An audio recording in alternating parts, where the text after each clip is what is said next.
తెలంగాణ ముద్దుబిడ్డ పీవీకి భారతరత్న ప్రకటించడంపై సర్వత్రా హర్షం వ్యక్తం చేశారు. సంస్కరణవాదిని అత్యున్నత పురస్కారం వరించడం గర్వకారణమని అన్నారు. దేశంలో విప్లవాత్మక మార్పులకు శ్రీకారం చుట్టిన మహనీయుడు పీవీ అని స్మరించుకున్నారు. ఈ దేశ ప్రధానమంత్రిగా ఆర్థిక సంస్కరణలు తీసుకొచ్చి దేశం యొక్క అభివృద్ధిని ప్రపంచ దేశాలతో పోటీ పడే విధంగా తీర్చిదిద్దిన కీర్తిశేషులు పాములపర్తి వెంకట నరసింహారావు గారికి భారత ప్రధానమంత్రిగా ఎనలేని సేవలు అందించిన సందర్భంగా భారతరత్న గౌరవ పురస్కారం వారికి దక్కింది. ఆలస్యమైన వారికి గౌరవం దక్కడం ఈ దేశ ప్రజలందరికీ కూడా గర్వకారణం. ఈ సందర్భంగా నా తరఫున, ఈ సభ తరఫున, తెలంగాణ ప్రజలందరి తరఫున వారి కుటుంబ సభ్యులకు, అభిమానులకు, అడుగడుగున వారి రాజకీయ ఎదుగుదలకు సహకరించిన కాంగ్రెస్ పార్టీ నాయకులకు, ప్రధానంగా శ్రీమతి సోనియా గాంధీ గారు వారు ప్రధానమంత్రిగా ఎన్నికవ్వడానికి, ప్రభుత్వాన్ని నడిపించడానికి సహకరించి ఆనాడు నిజాంలకు వ్యతిరేకంగా రజాకర్ల దాష్టికం మీద పోరాటం చేసి హైదరాబాదు రాష్ట్ర విముక్తిలో అత్యంత కీలక పాత్ర పోషించిన కీర్తిశేషులు పివి నరసింహారావు గారికి భారతరత్న వచ్చిన సందర్భంగా ఈ సభంతా కరతాళ ధ్వనులతోటి వారికి, వారి కుటుంబానికి ధన్యవాదాలు చెప్పి వారి కుటుంబాన్ని మనస్ఫూర్తిగా అభినందిస్తున్నా. ఈ దేశానికి ప్రధానమంత్రిగా చేయటం కోసం కాంగ్రెస్ పార్టీ అవకాశం ఇచ్చి వారిని ప్రధానమంత్రిగా చేసి ఈ దేశ ఆర్థిక వ్యవస్థను అంతా కూడా అతలాకుతలమైనటువంటి పరిస్థితుల్లో ఆర్థిక వ్యవస్థని ఒక ఘాటులో పెట్టడానికి ఒక గొప్ప అవకాశం ఇచ్చింది ఆ రోజు కాంగ్రెస్ పార్టీ.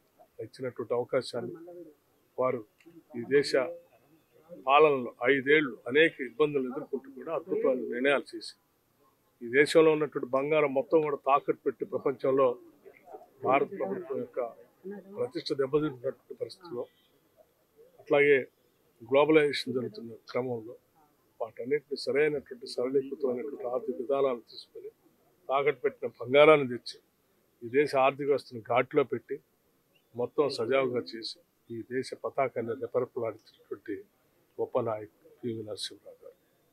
అటువంటి నాయకుడు తెలంగాణలో పుట్టడం మనందరం అదృష్టం. అటువంటి నాయకుడికి అన్ని అద్భుతమైన కార్యకలాపాలు చేయడానికి అవకాశం ఇచ్చిన కాంగ్రెస్ పార్టీకి, అట్లాగే భారతరత్న ధన్యవాదాలు. పివి నరసింహారావు గారు మించిన వ్యక్తి లేరు. పివి నరసింహారావు గారికి మించిన వ్యక్తి లేడు. 100% తెలంగాణకి కాదు, తెలుగు ప్రజలు కాదు, యావత్ భారతదేశ ప్రజలు కూడా ఆనందకరం. వ్యవసాయ క్షేత్రానికి, వ్యవసాయ రంగానికి చేసినటువంటి సేవ ఇది మర్చిపోలేనటువంటి సేవ. అదేవిధంగా ఎంఎస్ స్వామినాథన్ గారు ఆహార కొరతతో బాధపడుతున్నటువంటి దేశానికి 1965 ఆ ప్రాంతంలో ఆహార భద్రతని కల్పించే దిశగా ఏదైతే హరిత విప్లవం అని చెప్పి మనం అనేక సందర్భాల్లో చెప్పుకుంటూ ఉంటాము, ఆ హరిత విప్లవాన్ని తీసుకుని వచ్చినటువంటి వారిలో ప్రముఖులు, ప్రథములు వారు. కనుక అటువంటి వారిరువురికి కూడా ఈరోజు భారతరత్న అందివ్వడం అనేది చాలా సముచితమైనటువంటి నిర్ణయం. అదేవిధంగా పివి నరసింహారావు గారు తెలుగువారి ముద్దుబిడ్డ. వారు ప్రధానిగా ఉన్నటువంటి సందర్భంలో వారు ప్రవేశపెట్టినటువంటి ఆర్థిక సంస్కరణలు ఏవైతే ఉన్నాయో ఈరోజు భారతదేశం ఒక గొప్ప ఆర్థిక శక్తిగా ఎదగడానికి వారు వేసిన పునాదే కారణం అని చెప్పి మనం చెప్పుకోవచ్చు. ఈరోజు ప్రధాని నరేంద్ర మోదీ గారి ప్రభుత్వం పూర్వ దేశ ప్రధాని, తెలుగు బిడ్డ, దేశ ప్రజలందరూ గర్వించే, గౌరవించే పివి నరసింహారావు గారికి భారతరత్న అవార్డుని ప్రదానం చేయటం జరిగింది. ఇది భారతీయులందరికీ, ప్రపంచంలో ఉన్న తెలుగు వారందరూ కూడా గర్వించదగ్గ అంశం, గర్వించదగ్గ ఒక నిర్ణయం. ప్రధాని నరేంద్ర మోదీ గారు వేరే పార్టీకి చెందినప్పటికీ